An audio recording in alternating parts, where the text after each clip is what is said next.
ট্রাম্পের শুনানির সবশেষ খবর জানাতে ম্যানহাটন থেকে যুক্ত হচ্ছেন আমাদের রিপোর্টার এহসান জুয়েল।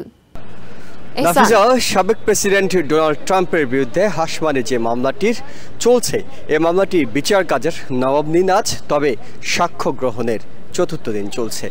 এই চতুর্থ দিনে এসে বেশ কয়েকজন সাক্ষী এর মধ্যে সাক্ষ্য দিয়েছেন। তবে উল্লেখযোগ্য যে অগ্রগতি হয়েছে সেটি হলো সকাল সকালেই বিচারক হুয়ান মার্শন ট্রাম্পের বিরুদ্ধে গ্যাগ অর্ডার ভঙ্গের 9টি অভিযোগে রায় দিয়েছেন। এই 9টি অভিযোগে তিনি সাবেক প্রেসিডেন্টকে $9,000 জরিমানা করেছেন। যদিও প্রসিকিউটররা 14টি অভিযোগ তার বিরুদ্ধে গ্যাগ অর্ডার ভঙ্গের এনেছিলেন, কিন্তু বিচারক তার মধ্যে 9টি অর্ডারকে গ্রহণ করেছেন এবং বলেছেন শুধুমাত্র এই $9,000 শুধুমাত্র জরিমানা করা হলো, বিষয়টি কিন্তু এখানেই থেমে নেই। একই সাথে সাবেক প্রেসিডেন্টকে বলা হয়েছে আজ দুপুর 2:15-র মধ্যে তিনি তার দেয়া সবগুলো পোস্ট সরিয়ে নিতে হবে। এটি একদিকে যেমন গ্যাগ অর্ডারের বিষয় গেল, অন্যদিকে আমরা দেখেছি সকাল যখন 9:30টায় বিচার কাজ শুরু হয়েছে তখনই ট্রাম্প আদালতে প্রবেশ করেছেন এবং তার সাথে প্রথমবারের মতো তার পরিবারের কোনো সদস্য এরিক ট্রাম্প আজকে এই আদালতে উপস্থিত হয়েছেন এবং ট্রাম্পকে সমর্থন জানাতে টেক্সাসের অ্যাটর্নি জেনারেল, যিনি দীর্ঘদিন ধরে ট্রাম্পের বন্ধু হিসেবে পরিচিত, তিনিও আজকে আদালতে এসেছেন। তবে আদালতে সাক্ষ্য গ্রহণের আগে যেটি হয়েছে সেটি হলো গেরি ফারো, যিনি মাইকেল কোহেনের সঙ্গে এই স্টর্মি ড্যানিয়েলসের $130,000 লেনদেনে সহযোগিতা করেছেন, রিপাবলিক ব্যাংকের সাবেক সিনিয়র মহাব্যবস্থাপক, তিনি তাকে ট্রাম্পের অ্যাটর্নিরা জেরা করেছেন, জিজ্ঞাসাবাদ করেছেন।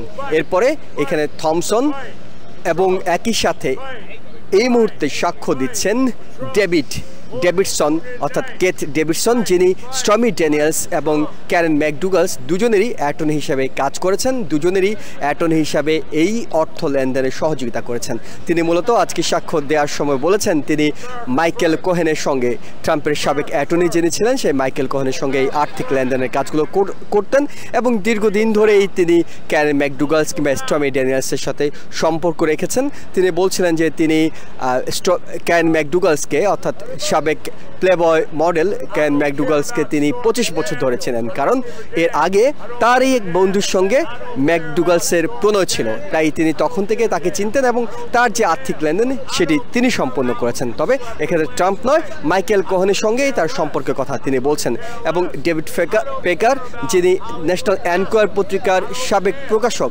তার সাথে তার তেমন কোনো সম্পর্ক ছিল না বলে আজকের এই সাক্ষ্য গ্রহণের সময় বলছেন এবং ধারণা করা হচ্ছে এই মামলার মূল সাক্ষী যিনি অর্থাৎ ট্রাম্পের সাবেক অ্যাটর্নি মাইকেল কোহেন, তারও সাক্ষ্য গ্রহণ আজকে হতে পারে।